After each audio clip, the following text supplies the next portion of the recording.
الحمد لله نحمده ونستعينه ونستغفره ونؤمن به ونتوكل عليه ونعوذ بالله من شرور أنفسنا ومن سيئات أعمالنا من يهده الله فلا مضل له ومن يضلله فلا هادي له ونشهد أن لا إله إلا الله وحده لا شريك له ونشهد أن محمدا عبده ورسوله قال الله تبارك وتعالى في كلامه المجيد لا إكراه في الدين قد تبين الرشد من الغي فمن يكفر بالطاغوت ويؤمن بالله فقد استمسك بالعروة الوثقى لا انفصام لها والله سميع عليم الله ولي الذين آمنوا يخرجهم من الظلمات إلى النور والذين كفروا أولياءهم الطاغوت يخرجونهم من النور إلى الظلمات أولئك أصحاب النار هم فيها خالدون قال رسول الله صلى الله عليه وسلم بدأ الإسلام غريبا والسيعود غريبا وطوبى للغرباء رب اشرح لي صدري ويسر لي أمري واحلل عقدة من لساني يفقهوا قولي صدق الله العظيم.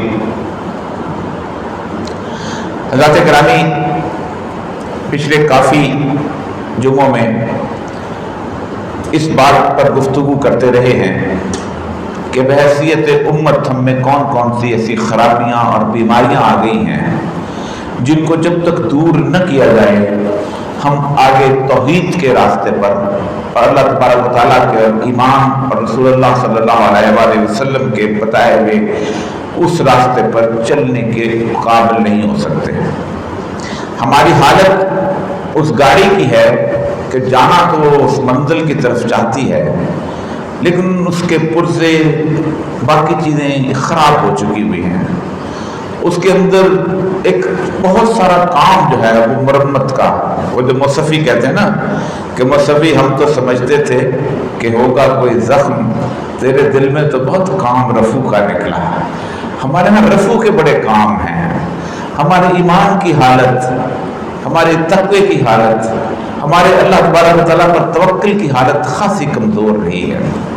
تو جب تک ہم گاڑی کو تیار نہ کریں، جب تک ہم ڈرائیور کہتے ہیں تیل پانی نہ چیک کریں، زیادہ راہ ہمیں نہ معلوم ہو تو ہم اس وقت تک آگے نہیں بڑھ سکتے. بہت ساری گفتگو کرنے کے بعد آج جس موضوع پر میں گفتگو کرنا چاہ رہا ہوں یہ قرآن پاک کا بہت بڑا موضوع ہے. رسول اکرم صلی اللہ علیہ وآلہ وسلم کی دعوت کا بہت بڑا موضوع ہے. یہ وہ موضوع ہے کہ جس موضوع کو سمجھے بغیر ہم توحید کی سیڑھی نہیں چڑھ سکتے، اللہ پر ایمان کی سیڑھی نہیں چڑھ سکتے، اللہ کی وحدانیت پہ جو اقرار ہے اس کی سیڑھی نہیں چڑھ سکتے. اور یہ موضوع جو ہے اس کو قرآن میں 8 مختلف جگہوں پر اللہ تبارک و تعالیٰ نے خاص طور پہ بیان کیا. جو آیت آپ کے سامنے تلاوت کی جو سورہ بقرہ کی آیت ہے، اس ایک کی آیت کے اندر اللہ نے 2 دفعہ یہ لفظ استعمال کیا ہے. اس کے بعد اللہ تعالیٰ نے سورہ نساء کے اندر 3 دفعہ اس کا استعمال کیا ہے اور باقاعدہ مختلف موقعوں اور مختلف حالوں سے بیان کر کے اس کو بتایا ہے کہ یہ کون سی چیز ہے کہ جس کا انکار جو ہے وہ جب تک تم وہ نہیں کرو گے تم توحید کی منزل نہیں حاصل کر سکتے. پھر اللہ تعالیٰ نے سورہ مائدہ میں بتایا ہے، پھر اللہ تعالیٰ نے سورہ نحل میں بتایا ہے، پھر اللہ تعالیٰ نے آخر میں سورہ زمر میں بتایا ہے. یہ آیات آیت الکرسی کے فوراً بعد آتی ہے اور میں اس کا پہلے خالصتاً ترجمہ کرتا ہوں اور پھر اس کے بعد آگے بڑھتے ہیں. اور تصور اس میں ہے طاغوت کا. طاغوت کیا ہے جس کا انکار جو ہے وہ بہت ضروری ہے جب تک آپ کلمہ توحید ادا کرتے اس سے پہلے. یہ بات کہتا ہے نا کہ چمی گوئم مسلمانم بدرسم، جب میں کہتا ہوں کہ میں مسلمان ہوں تو کام چاہتا ہوں کہ دھانم مشکلات لا الہ، مجھے پتا ہے کہ لا الہ الا اللہ نہیں کہا ہے. لا الہ کہنے کی کتنی مشکلات ہیں. وہ ایک سجدہ جسے تو گراں سمجھتا ہے 1000 سجدوں سے دیتا ہے آدمی کو نجات. تو اس کے بارے میں اللہ تعالیٰ فرماتے ہیں کہ لا اکراہ فی الدین، دین میں تو کوئی جبر نہیں ہے. قد تبین الرشد من الغی، ہم نے ظلمت اور گمراہی کو اور نیکی اور ہدایت کو کھول کھول کے بیان کر دیا، بتا دیا اللہ کا راستہ کیا ہے، اور جسے کہتے ہیں نا کہ ہدایت پیغمبروں کے ذریعے بتا دیا کہ اللہ تبارک و تعالیٰ تم سے کیا چاہتے ہیں اور اللہ کے منکرین تم سے کیا چاہتے ہیں۔ پھر اب اس کے بعد فمن یکفر بالطاغوت ویؤمن باللہ، اب پہلا لفظ استعمال ہوا ہے قرآن پاک کے اندر، سورہ بقرہ کی تمام آیات آیت الکرسی کی اللہ کی تسبیح بیان کرنے کے فوراً بعد پھر جس نے طاغوت کا انکار کیا ویؤمن باللہ، اور پھر اللہ پر ایمان لائے، اللہ تمہارا فرماتے ہیں فقد استمسک بالعروۃ الوثقی، اور اس نے اس کو مضبوطی سے اس رسی کو تھام لیا۔ عروۃ الوثقی کیا ہے؟ اللہ تبارک و تعالیٰ کی وحدانیت کا وہ پرچم کہ جس پرچم کو اللہ تعالیٰ چاہتا ہے کہ ہم تھامیں۔ طاغوت ہے کیا؟ طاغوت بنیادی طور پر عام لفظوں میں ہم کہتے ہیں حد سے بڑھ جانے والے کو، طغیانی کو تو کہتے ہیں کہ ایک آدمی جو ہے وہ اس سطح پر آ جاتا ہے کہ وہ اس کی اپنی حیثیت سے بھی انکار کر دیتا ہے۔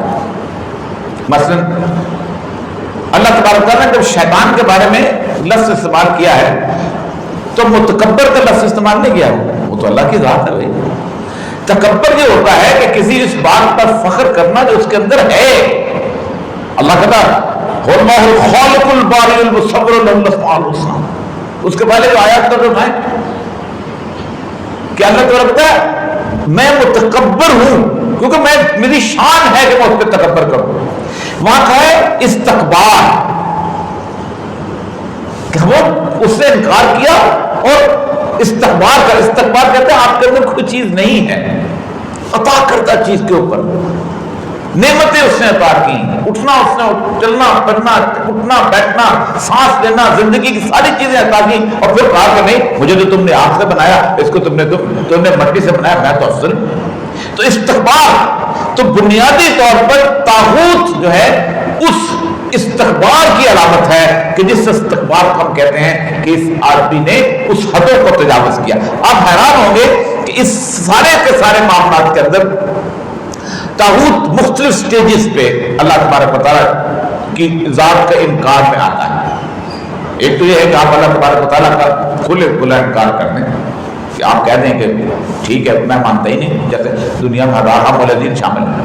ایک یہ ہے کہ اللہ تبارک و تعالیٰ کو آپ مانتے ہیں، اس کی وحدانیت کو بھی مانتے ہیں، اس کے تمام تر جتنے لائے ہوئے ایمان کو بھی مانتے ہیں۔ اللہ تبارک تعالیٰ میرے اور اوپر پہ اس کی تفسیر نہیں چھوڑی، اس نے یہ بھی نہیں چھوڑا کہ تم حدیث کی کتابیں اٹھائیں اور ہم کہیں کہ یار اس کی کیا ڈیفینیشن ہے کہ ایک آدمی جو ہے وہ طاغوت کے پیچھے چلتا ہے، تیرے انکار کرنے والوں کے پیچھے چلتا ہے۔ اللہ تعالیٰ نے سورہ نساء کی 60ویں آیت کے اندر واضح کرتے ہیں الم تر الی الذین، اے نبی تم نے دیکھا نہیں ایسے لوگوں کو کیا کرتے ہیں، یزعمون انہم آمنوا بما انزل الیک وما انزل من قبلک، جو تمہارے سامنے کہتے ہیں ہم ایمان لاتے ہیں، تم پر جو نازل کیا گیا قرآن پاک پہ ایمان لاتے ہیں، صبح قرآن کی تلاوت بھی کرتے ہیں، اس نے جو نماز پڑھنے کا حکم دیا وہ بھی کرتے ہیں، جسے روزہ رکھنے کو کہا ہے وہ بھی کرتے ہیں، روزے کا دوران باقاعدہ افطاریاں بھی کراتے ہیں، لوگوں کو خیرات بھی بانٹتے ہیں، سب کچھ کرتے ہیں۔ ہم نے نبی دیکھا نہیں، بہت لوگ ہیں ایسے، اور تمہارے سے پہلے آنے والا پر بھی ایمان لائے ہیں، سیدنا موسیٰ کی شریعت کو بھی مانتے ہیں، سیدنا عیسیٰ کو بھی مانتے ہیں، داؤد علیہ السلام کو بھی مانتے ہیں، کہتے ہیں کہ حضرت ابراہیم علیہ السلام نے باقاعدہ نبوت کے خلاف جدوجہد کی تھی، حضرت ابراہیم کی شان میں قصیدے بھی پڑھتے ہیں، حضرت ابراہیم نے جس سنت ابراہیمی کو زندہ کیا تھا اس کے اندر عید کے اوپر 4 5 دمبے لے کے ذبح بھی کرتے ہیں، سارے کام کرتے ہیں۔ یریدون ان یتحاکموا الی الطاغوت، کرتے کیا ہیں؟ جب فیصلوں کا وقت آتا ہے تو طاغوت کے پاس چلے جاتے ہیں۔ میں برادری کی بات مان رہا ہوں، ساڑھے گھر دا وڈا ہے یار، میں کی کروں، میرا والد نے مجھے کہا ہے کہ بس ٹھیک ہے چھوڑو یار کیا نماز پڑھنی ہے، نمازیں پڑھ لینا، پہلے تو میں تو کر لو، پہلے تو میڈیکل ڈاکٹر تو بن جاؤ،